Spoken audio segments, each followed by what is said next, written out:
किमताई बनी जेहोब जैसे ही meeting room में एंटर करते हैं तो वो देखते हैं कि सामने में एक 28 साल का लड़का उनका इंतजार कर रहा है। वो लड़का कोई और नहीं काई था।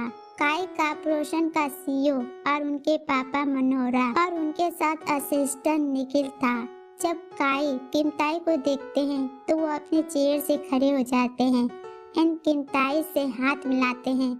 किमताई तो पहले उनके हाथों को देखते हैं, फिर काई को देखते हैं, फिर हार मानकर काई के हाथों से अपने हाथ मिलाते हैं। जैसे ही काई जेहोब से हाथ मिलाकर बनी की तरफ देखते हैं तो वो बनी की खूबसूरती में खो जाते हैं, पर उसे ये पता नहीं चला कि कोई उसे घूर कर देख रहा है। बनी को काई के इस तरह देखने से बहुत ज्यादा अनकंफर्टेबल फील कर रही थी। वो किमताई जेहोब की तरफ देखती है तो किमताई काई को घूरते हुए बोलता है, मिस्टर मुझे लगता है कि अब हमें मीटिंग स्टार्ट कर देनी चाहिए। किमताई के बात सुनकर काई अपने सर हाँ हिला देते हैं। उनके बाद वो किमताई को अपने पापा मनोहरा से मिलाते हैं। मनोहरा तो किमताई को देखकर बहुत ज्यादा खुश हो जाते हैं। आखिर कौन खुश नहीं होता इतना ज्यादा बड़ा बिजनेसमैन से मिलकर, क्योंकि किमताई के साथ मीटिंग करके उनके बिजनेस को जो प्रॉफिट मिलने वाला था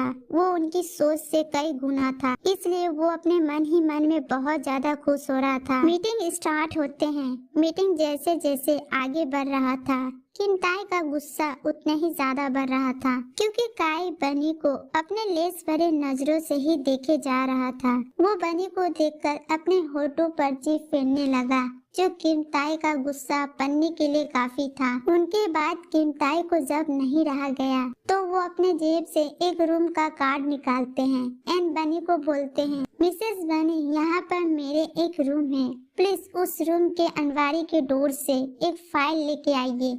बनी भी यहाँ रुकने नहीं चाहती थी, इसलिए उनके बात सुनकर मीटिंग रूम से चली जाती है एंड टेबल पर अपने जोर से हाथ मारते हुए बोलते हैं, हम आपके साथ मीटिंग कैंसिल कर रहे हैं। जैसे काई और मनोहरा ये बात सुनते हैं तो वो किमताई के गुस्से भरे आवाजों सुनकर डर जाते हैं। काई मनोहरा दोनों बाप बेटे किमताई के गुस्से देखकर थर थर काँप रहे थे। किमताई इस टाइम किसी शैतान से कम नहीं लग रहा था। किमताई जब देखते हैं काई ने क्या हरकत करने की कोशिश किया है तो वो उनके कॉलर पकड़ के अपने तरफ खींचते हुए दांत पीसते हुए बोलते हैं कि तुम्हारी हिम्मत कैसे हुई बनी पर गंदे नजर डालने की, और इनके साथ एक जोरदार मुक्के उनके मुंह पे झाड़ देते हैं, जिसकी वजह से काई नीचे जमीन पर गिर जाते हैं एंड उनके होठों से खून निकलने लगते हैं। किमताई फिर भी उसे मारते रहते हैं।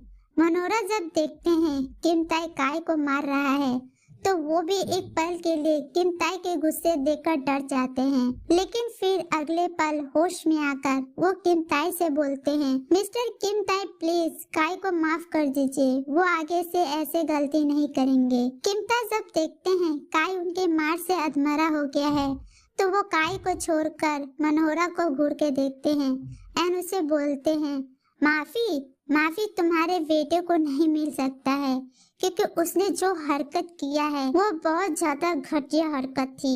आज के बाद किम कॉर्पोरेशन काई कॉर्पोरेशन के साथ कोई कोलैबोरेशन नहीं होगा। मनोहरा किमताई के बात सुन के घबरा जाते हैं एंड फिर से बोलते हैं, मिस्टर किमताई प्लीज काई को माफ कर दीजिए, इससे हमारे बिजनेस में कोई फर्क नहीं पड़नी चाहिए। मनोहरा को पता था अगर किमताई कॉर्पोरेशन ने अपने हाथ पीछे कर लिया तो वो पूरी तरह से बर्बाद हो जाएगा, क्योंकि उसने आधे से ज्यादा प्रोजेक्ट किमताई के साथ चल रहे थे, इसलिए उन्हें काई पे बहुत ज्यादा गुस्सा आ रहा था। काई की एक गलती की वजह से आज वो बर्बाद होने के कगार पर है। फिर वो काई को कॉलर पकड़ के जमीन से खड़ा करते हुए एंड चिल्लाते हुए बोलते हैं, नालायक, तुम्हें शर्म नहीं आई मिसेस जॉन पर गंदे नजर डालते हुए। इसी के साथ एक जोरदार थप्पड़ उनके मुंह पे झाड़ देते हैं, क्योंकि कहाँ वो बिजनेस के प्रॉफिट का सपना देख रहा था, कहाँ काई की वजह से ये सब हो गया। किमताई गुस्से से घूरकर मनोहरा को देखा एंड बोला, मिस्टर मनोहरा, मुझे लगता है कि अपनी फैमिली ड्रामा जाके घर पे कीजिए, क्योंकि मेरे लिए मेरे टाइम बहुत इम्पोर्टेंट है, इसीलिए अपने इस घटिया बेटे को लेकर मेरे आँखों के सामने से दूर जरूर चली जाइए, क्योंकि अगर आप लोग 1 मिनट भी यहाँ रुके तो मुझे नहीं पता कि मैं आपके बेटे के साथ क्या करूँगी। जैसे ही मनोहरा किम ताई के बात सुनते हैं वो भी बहुत ज्यादा घबरा जाते हैं, क्योंकि सभी जानते थे किम ताई कितना ज्यादा कुरेल है।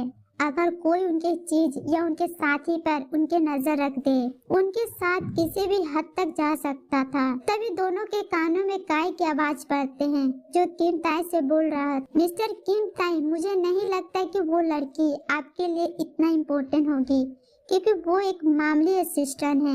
किम ताई जब काय के मुंह से बनी के लिए ऐसा बात सुनते हैं तो वो अपने गुस्सा कंट्रोल नहीं कर पाते हैं। गुस्सा की वजह से उनकी आंखें लाल हो जाते हैं और उनके नसें टन जाते हैं। वो एक जोरदार मुक्का काय के मुंह पे झाड़ देते हैं और उनके साथ एक लात उनके पेट पे मारते हैं, जिसकी वजह से काय जमीन पे गिर जाते हैं और उनके मुंह से खून निकलने लग जाते हैं। किम ताई अपने घुटने के बल बैठकर उनके कॉलर पकड़ते हुए दांत पिसते हुए बोलते हैं, तुम्हारी हिम्मत कैसे हुई बनी को मामले से असिस्टेंट बोलने की? तुम्हें पता है वो कौन है? किम कॉर्पोरेशन की होने वाले मालकिन। काय और मनोहरा जब किम ताई के बात सुनते हैं उनके मुंह खुला के खुला रह जाते हैं। मनोहरा अपने सिर दीवार पे मारने का मन कर रहा था, क्योंकि उनके बेटे के एक गलती की वजह से अब किम ताई उन दोनों बाप बेटे को छोड़ने वाला नहीं था। वो किम ताई से माफी मांगना चाहता था, लेकिन काय की वजह से अब उन्हें नहीं पता कि वो क्या बोले किम ताई से।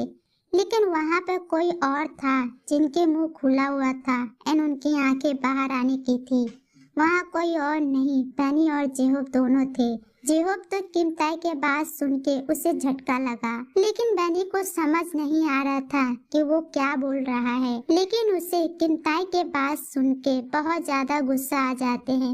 एक्चुअली जब बनी केटी रूम में जाती है तो वहाँ पर कोई फाइल नहीं मिलता, इसीलिए वापस किम ताई से पूछने के लिए आई थी। लेकिन वो किम ताई और काय की सारी बात सुन लेती है। किम ताई के चिल्लाने से बनी होश में आती है और धीरे धीरे चलकर वो रूम में आती है और किम ताई की बातों को इग्नोर कर देती है। लेकिन जो काय ने उनके बारे में बोल रहा था उनको याद आते ही उनकी आंखों में गुस्सा उतर आते हैं। वो काय के कॉलर को पकड़ के उसे जमीन से खड़ा करती है और एक जोरदार थप्पड़ उनके गालों पे झाड़ देती है। काय से बोलती है कि तुम्हारी औकात नहीं मेरे बारे में जानने की, मैं कौन हूँ कौन नहीं हूँ। जितना पैसा में तुम्हारे पूरे कारपोरेशन खड़ा हुआ है उतना पैसा तो मेरे नाम का प्रॉपर्टी है। जैसे काय या मनोहरा बनी के बात सुनते हैं तो उनका मुंह खुला के खुला रह जाते हैं। काय और जैसे ही कुछ बोलने वाला होता है कि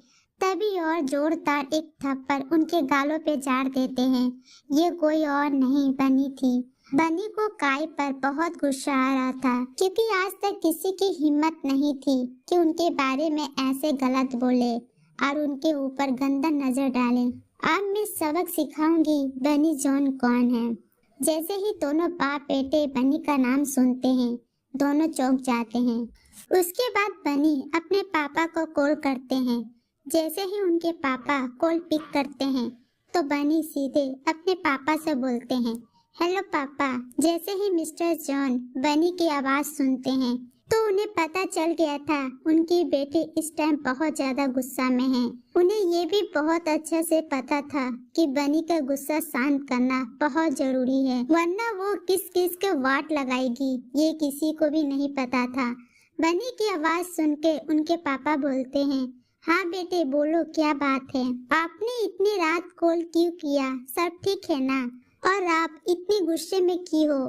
तो बनी गुस्से से बोलते हैं, पापा मैं चाहती हूँ कि काय कॉर्पोरेशन के साथ हमारी कंपनी के जो भी प्रोजेक्ट है आप उसे कैंसिल कर दो। जैसे काय मनोहरा बनी के बात सुनते हैं उनका मुंह खुला के खुला रह जाते हैं। किम ताई तो वहीं चेयर पर बैठ जाते हैं। वो तो बस प्यार से बनी को देख रहा था। काय को देखकर वो तो इस शो को बड़ा मजा से एंजॉय कर रहा था। उधर जब मिस्टर जॉन ये सब बात सुनते हैं तो वो बोलते हैं, ठीक है बेटा ऐसा ही करूँगी, लेकिन बात बताओ क्या हुआ है, आप इतना गुस्सा में क्यों हो? तो बनी सारे बात अपने पापा को बता देती है। बनी की बात सुनकर उन्हें भी बहुत गुस्सा आ जाते हैं। वो बनी से बोलते हैं, आप चिंता मत कीजिए बेटे, उनकी हिम्मत कैसे हुई मेरे बेटी पर गंदे नजर डालने की। उनके बाद वो कॉल कट कर देते हैं। उनके बाद वो मुंबई पुलिस को फोन करते हैं और खुद भी अपने असिस्टेंट को कॉल करके काई कपरोसन के साथ उनके जो भी प्रोजेक्ट थे उन्हें कैंसिल करने को बोल देते हैं। किमताई जब देखते हैं कि बनी ने कॉल काट दिया है, वो अपने एक हाथ से बनी के हाथ पकड़ के उसे अपने तरफ खींच लेते हैं, जिसके कारण बनी जाकर सीधे किमताई के गोद में गिर जाते हैं। बनी का सिर किमताई के सीने से जाकर टकरा जाते हैं। किमताई तो बस मुस्कुरा के बनी को देख रहा था। बनी जब अपने सिर उठाकर किमताई के चेहरे को देखते हैं तो वो एक पल के लिए उनके मुस्कुराहट में ही खो जाती है, क्योंकि उन्हें कहीं न कहीं किमताई के पास रहने से अच्छा लग रहा था। किमताई के पास होने से उनके दिल के धड़कन तेज होने लगी है। वो किमताई के पास रहना चाहती थी, लेकिन उनका दिमाग उस किमताई से दूर रहने के लिए बोल रहा था। लेकिन तभी उसे एहसास होता है कि कोई उनके चेहरे को टच कर रहा है। वो अपने होश में आती है तो देखती है कि किमताई के हाथ उनके चेहरे को टच कर रहा है। किमताई अपने एक हाथों से उनके बालों को, उनके कानों का पीछा करते हैं और उनके कानों के पास अपने होठों को ले जाकर बोलते हैं, आसवाई, मुझे लगता है कि हमको पहले ये मैटर सुलझा देनी चाहिए। उनके बाद आप मुझे प्यार से देख सकते हैं। और दूर होकर अपने आई ब्रेक कर देते हैं। किमताई के बात सुनकर बनी के कान और गाल दोनों लाल हो जाते हैं। तब वो जल्दी से अपने इमोशन को कंट्रोल करके घूर के किमताई को देखते हैं एंड उनके बाद काई को देखते हैं। काई तो बस बनी और किमताई को घूर के देख रहा था। फिर जब उसके ऊपर किसी की नजर तपत महसूस होते हैं तो वो होश में आते हैं और बनी को देख के बोलते हैं, मिसेस जॉन, मुझे माफ कर दीजिए। मुझे नहीं पता था कि आप मिसेस जॉन के बेटी है। अगर मुझे ऐसा पता होता मैं आपके साथ ऐसे बदतमीजी कभी नहीं करता। बनी काई के बात सुनकर और किमताई के गोद से खड़ी हो जाती है और एक जोरदार थप्पड़ काई के मुंह में झाड़ देती है और बोलती है, क्यों नहीं करता? अगर मेरे जगह कोई और मिडिल फैमिली की लड़की होती तो भी तुम यही करते, समझे? अगर अब तुमने किसी भी लड़की के साथ बदतमीजी करने की कोशिश किया, अभी तो तुम जेल में जा रहे हो, लेकिन उसके बाद तुम्हारे हड्डी भी किसी को नहीं मिलेगा। तभी उसके कमरे में पुलिस आते हैं एंड बोलते हैं, यहाँ पर मिसेस जॉन कौन है? तो बनी पीछे मुड़कर बोलती है, क्या बात है इंस्पेक्टर, मैं हूँ मिसेस जॉन। इंस्पेक्टर जब देखते हैं बनी को